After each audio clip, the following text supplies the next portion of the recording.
Was evicting a family with 3 children because the father, who is the breadwinner, died. They can't afford to pay the rent for April. I'm a landlord renting a 3BR house out for $1,700 per month to a family with 3 children. In late February, the father, who is the breadwinner, died. I waived March's rent and told them I wouldn't charge them lease termination fees if they needed to move out, but was clear rent would be expected for April if they stayed. The mother said she understood. She hasn't moved out, and 2 months later, I haven't been paid anything for April and May, and she has become uncommunicative. I rent out 5 properties, including a 3-bedroom house, which I've been renting out for the past year and a half to a couple with 3 children for $1,700 per month. They're great tenants, good with communication, and have always paid the rent on time. Because of that, I've been lenient with them, and have never raised the rent, which is noteworthy because as of now, the rent I'm charging them is a few hundred below market rate for this part of Texas. In late February, I learned that the father, who is the family's breadwinner, died several days after being seriously injured in an accident. This was a terrible situation and I wanted to try to maintain our positive relationship, so I waived March's rent. The wife said she had to consider moving in with family now, and I told her that I wouldn't charge her any lease termination fees in that case. However, I was clear that I'd be asking for rent as normal if she stayed past March. She was very grateful and made it clear she understood what I said. In the 3 months since then,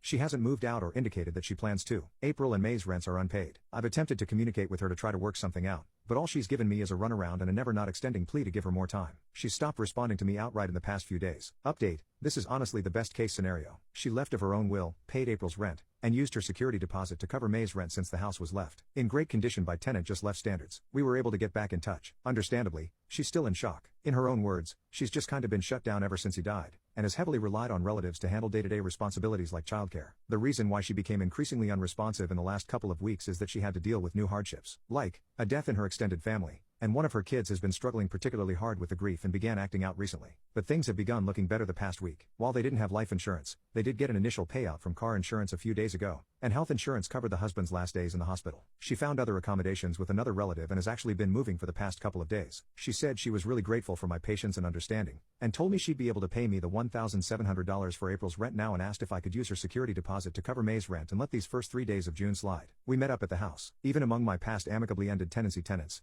it was really impressive to me how well she left it. Only inevitable wear and tear that's not hard at all to fix. I thanked her and gave her a $500 discount out of respect for her being so upstanding. She was very grateful and sent me the $1,200. I kept her deposit, and our landlord-tenant relationship is now over. I also mentioned that I'd be happy to be a reference in case she needed one, or if she wanted any free advice on renting from me. So a bit of a best-case scenario here. My rainy day fund did take a hit to cover the April and May mortgage, but it's stabilized now. And with this market, I shouldn't have trouble finding a new tenant anyway. I'm glad things ended so well and no legal action had to be taken. Besides being costly for me, it wouldn't be in her long-term interest to have an unpaid judgment or eviction on her record. We both won here.